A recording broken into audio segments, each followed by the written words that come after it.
Good afternoon, all of you. Renisha from Commodities Research. Today, I'm here to present my views on commodity for this week, and later I'll talk about the medium-term view on agri commodities for 2011. Previous week was very slack for commodities, even after the important economic indications. US GDP, personal spending, and new home sales were the series of data released, but still there was a meager movement in all commodities due to holiday season.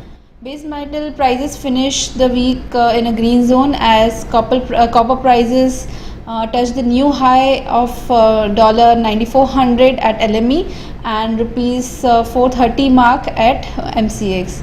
Other metals like aluminium and lead will also remain in positive zone, with prices gaining almost 3% as the China's top aluminium and lead producing province, that is Henan, has reduced the power supplies to aluminium and lead smelters by 20% by this week.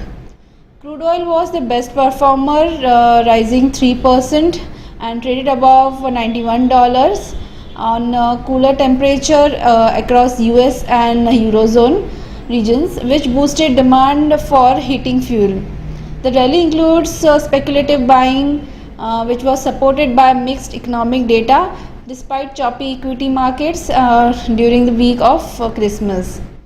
Meanwhile, in the weekend, China People Banks of China PBOC raised the interest rates by 25 basis points.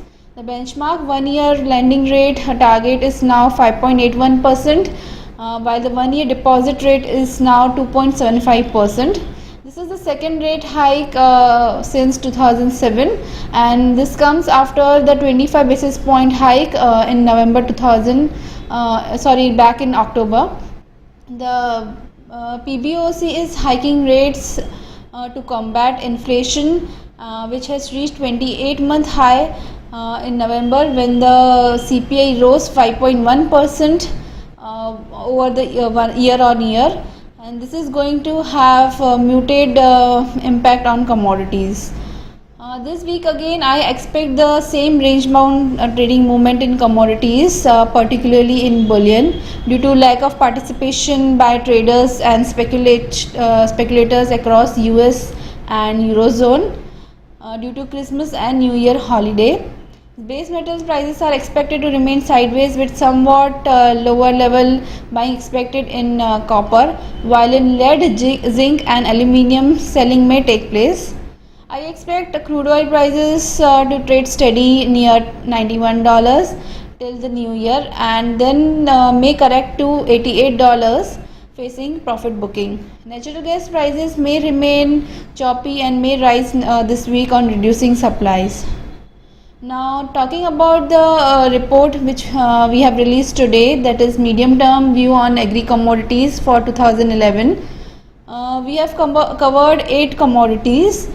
There are fundamental and technical view present in it. There are 8 commodities, like first is spices. Spices we have cardamom, jeera and pepper. In oil and oilseed complex we have CPO and refined soya oil. And in pulses and other categories we have covered chana, guar seed and potato. I'll speak out the trading calls which we have given, but for more details please refer to the report which is published. First is cardamom.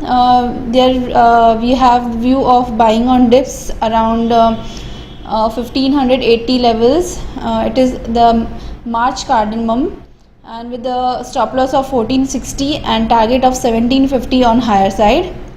Then pepper March should be bought around 23,000 with the stop loss of 21,800 and target of 25,000. Jeera should be bought on dips.